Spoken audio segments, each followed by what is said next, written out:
Hi friends, welcome to my channel. ఈరోజు వీడియోలో అక్షయ తృతీయ రోజు లక్ష్మీదేవిని ఎలా పూజించాలో మనం ఈ వీడియోలో తెలుసుకుందామండి. అలాగే అక్షయ తృతీయ విశిష్టత గురించి ఈరోజు మనం ఏమి వస్తువులు కొనాలో కూడా మనం ఈ వీడియోలో తెలుసుకుందాం. అలాగే అక్షయ తృతీయ రోజు ఏమి దానాలు చేయాలో పూర్తి వివరాలతో మనం ఇప్పుడు తెలుసుకుందామండి. అలాగే ఒక చక్కటి పురాణ గాథ కూడా ఉందండి, మనం అది కూడా ఇప్పుడు విందాం. అష్ట ఐశ్వర్యాలను కురిపించే అక్షయ తృతీయ. అక్షయ అంటే తరగనిది, క్షయం లేనిది అని అర్థం. మహాభారతంలో అక్షయ పాత్ర పేరు ప్రస్తావనకు వస్తుంది. ఈ పాత్ర ఉన్నవారి ఇంటికి ఎంతమంది అతిథులు వచ్చినా కావలసినంత ఆహారాన్ని ఇస్తుందని పురాణాలు చెబుతున్నాయి. అష్ట ఐశ్వర్యాలకు అధినేత్రి శ్రీ మహాలక్ష్మి. ఆమె అనుగ్రహం ఉంటే చాలు, జీవితంలో ఏ లోటు ఉండదు. అందుకే లక్ష్మీదేవి కటాక్షం కోసం అక్షయ తృతీయ పర్వదినాన పూజలు నిర్వహిస్తారు. వైశాఖ మాసం శుక్లపక్ష తదియ నాడు అక్షయ తృతీయగా పురాణాలు పేర్కొన్నాయి. అక్షయ తృతీయ పూజా విధానం. అక్షయ తృతీయ రోజు ఉదయాన్నే లేచి తలస్నానం చేసి మీ ఇంటిని ముందుగా మామిడి తోరణాలతో అలంకరించుకోవాలి.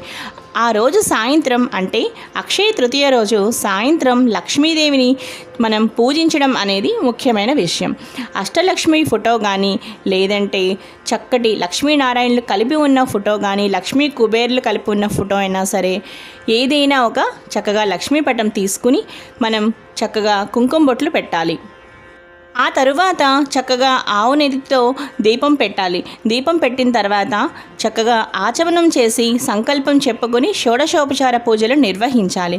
ఆ తరువాత లక్ష్మీనారాయణులకు కానీ లక్ష్మీ కుబేర్లకు కానీ చక్కగా మనం నైవేద్యం ఏం పెట్టాలి అంటే చక్కని పాలతో తయారు చేసిన మధుర పదార్థాన్ని మనం ఇక్కడ చక్కగా నైవేద్యంగా పెట్టాలి.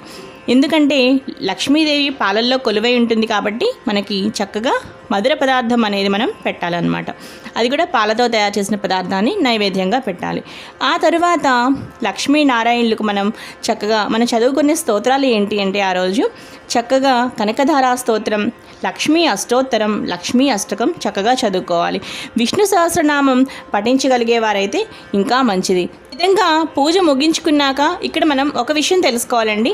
అమ్మవారికి మనం అంటే లక్ష్మీదేవికి ఆభరణం ఏం పెట్టాలో అని మీకు అనిపిస్తుంది కదా.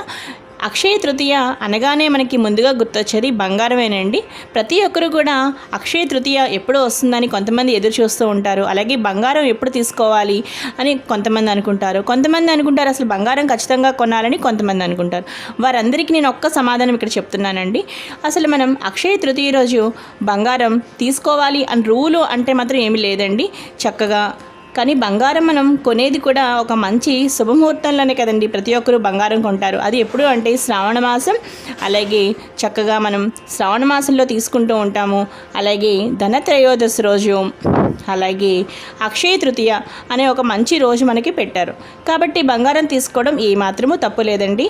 అది కూడా మీకు శక్తికి మించి మీకు బంగారం కొనడం కష్టం అలా అనుకునేవారైతే చక్కగా మీ ఇంట్లో ఉండే ఏదైనా ఒక బంగారు వస్తువుని తీసుకుని చక్కగా పాలతో ఒక్కసారి శుద్ధి చేసి అమ్మవారికి మీరు చక్కగా అది కూడా ఆభరణంగా మీరు పెట్టవచ్చు అన్నమాట. అంటే ఏదైనా ఒక వస్తు రూపంలో గాను, లేదంటే ఏదైనా ఒక వెండి, బంగారం, లేదంటే మీకు ఇంట్లో ఉపయోగపడే ఒక ఎలక్ట్రానిక్ సామాన్ అయినా సరే, ఏదైనా సరే చిన్న వస్తువైనా సరే తీసుకోవడం చాలా మంచిదండి ఈరోజు. ఎందుకంటే అక్షయ తృతీయ అనేది ఒక మంచి తిథి కూడా ఆ రోజు మనకి. అందువల్ల మీరు ఏ సమయంలోనైనా సరే అది కొనుక్కుని చక్కగా సాయంత్రం పూజలో ఆభరణంగా మీరు ఆ వస్తువుని అమ్మవారి దగ్గర పెట్టుకోవచ్చు అండి. కొంచెం పసుపు బొట్టు అలా పెట్టేసి మీరు పెట్టుకోవచ్చు అన్నమాట. అక్షయ తృతీయ పూజా విధానాన్ని చక్కగా విన్నారు కదండి.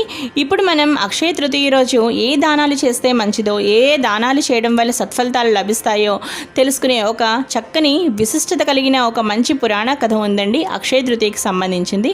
అది మనం ఇప్పుడు విందాం. త్రేతాయుగ ప్రారంభం, మహాభారత రచన ఈ రోజునే మొదలయ్యింది. సంపదలకు అధిపతి కుబేరుడు శివుణ్ణి ప్రార్థించగా లక్ష్మీ అనుగ్రహాన్ని ఈనాడే ఇచ్చినట్లు శివపురాణం తెలుపుతుంది. కురుక్షేత్రంలో వీరమరణం పొందిన తర్వాత కర్ణుడు స్వర్గలోకానికి చేరుకున్నాడు. హంసమాలిక పాన్పులు, బంగారు భవంతులు, వజ్రాలు, వైఢూర్యాలు అన్నీ ఉన్నాయి.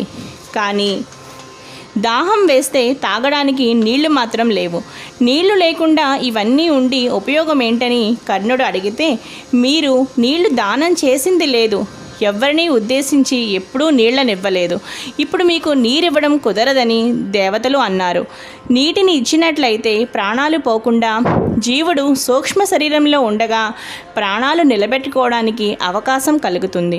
కర్ణుడు మహాదానశీలి కాబట్టి నీటిని దానం చేయడానికి ప్రత్యేకంగా ఒకరోజు అనుమతి ఇచ్చారు. ఒకరోజు ఆయన భూమి మీదకు వెళ్ళి ఎవరి ద్వారానైనా నీ జీవుడి ఖాతాలో నీటి దానం చేయించుకోమని తెలిపారు. దీంతో అక్షయ తృతీయ నాడు కర్ణుడు మళ్ళీ భూలోకానికి వచ్చాడని పెద్దలు చెప్తూ ఉంటారు. ఈ విధంగా మనం ఆభరణం సమర్పయామి అని చెప్పేసి చక్కగా లక్ష్మీదేవికి ఏదైనా ఆభరణం సమర్పించుకొని ఆ తర్వాత మంగళహారతులు ఇవ్వాలి అన్నమాట. మంగళహారతి మంత్రం కూడా శుద్ధలక్ష్మి మోక్షలక్ష్మి జయలక్ష్మి సరస్వతి శ్రీలక్ష్మి వరలక్ష్మిశ్చ ప్రసన్న మమ సర్వదా సర్వమంగళ మాంగళ్యే శివే సర్వార్థ సాధికే శరణ్యే త్రయంబకే గౌరీ నారాయణీ నమోస్తుతే అనే ఈ మంత్రాన్ని పఠిస్తూ చక్కగా ఆనంద కర్పూర నీరాజనాలు చక్కగా అమ్మవారికి ఇవ్వాలి అన్నమాట. అక్షయ తృతీయ రోజు ముఖ్యంగా చెప్పుకునే దానం ఏంటి అంటే ఉదకుంభ దానం. అంటే చక్కగా కుండ నిండా నీళ్లు పోసి చక్కగా మనం ఆ కుండను దానంగా ఇవ్వాలి. అలాగే చెప్పులు లేని వాళ్ళకి చెప్పులు ఇవ్వడం, అలాగే బట్టలు లేని వాళ్ళకి చక్కగా బట్టలు ఇవ్వడం, అలాగే అన్నదానం మరింత గొప్పది. ఒక మనిషికి చక్కగా అన్నం పెట్టడం అనేది భగవంతుడికి సాక్షాత్తు భగవంతుడికి అన్నం పెట్టినట్టు అనమాట. చక్కగా అన్నదానం ఇవన్నీ కూడా చక్కగా మనం ఇక్కడ దానంగా చెప్పుకోవచ్చు. అలాగే గంధం ఒకటి దానం చేయొచ్చు. ఈ స్వర్ణ దానం అనేవి ఇవన్నీ కూడా ముఖ్య దానాలుగా అక్షయ తృతీయ రోజు చెప్పుకోవచ్చు అన్నమాట. అక్షయ తృతీయ రోజు ఎవరైతే లక్ష్మీదేవిని ఈ విధంగా పూజించి ఈ విధంగా దానాలు చేస్తారో వారికి అష్ట ఐశ్వర్యాలు కలుగుతాయి. చూసారు కదా ఫ్రెండ్స్, ఈరోజు ఈ వీడియో మీకు నచ్చినట్లయితే లైక్ చేయండి, షేర్ చేయండి, అలాగే సబ్స్క్రైబ్ చేసుకోండి. మరిన్ని డివోషనల్ వీడియోస్ కోసం మంచి వీడియోస్ కోసం చూస్తూనే ఉండండి లావణ్యాస్ లైఫ్ స్టైల్.